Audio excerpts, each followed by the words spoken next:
আসসালামু আলাইকুম।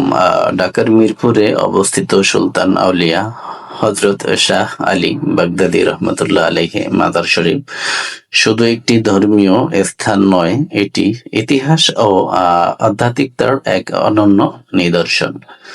দূর দূরান্ত থেকে মানুষ এখানে আসেন দোয়া করতে, মানসিক শান্তি খুঁজতে এবং মহান এই অলির স্মৃতি স্মরণ করতে।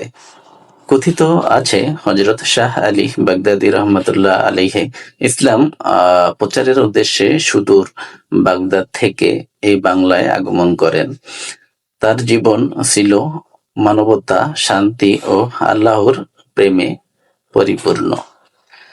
আজও এই মাজারে গেলে এক অন্যরকম প্রশান্তি অনুভব করা যায়। মানুষের ভিড়, দোয়া, জিকির আর আধ্যাত্মিক পরিবেশ যেন হৃদয় ছুঁয়ে যায়।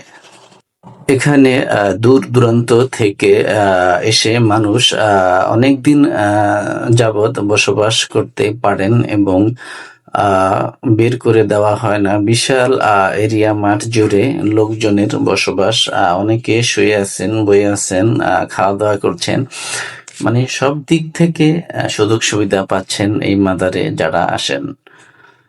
আপনি কি কখনো মিরপুর শাহ আলী মাজার শরীফে গিয়েছেন? কমেন্টে আপনার অনুভূতি জানাতে পারেন।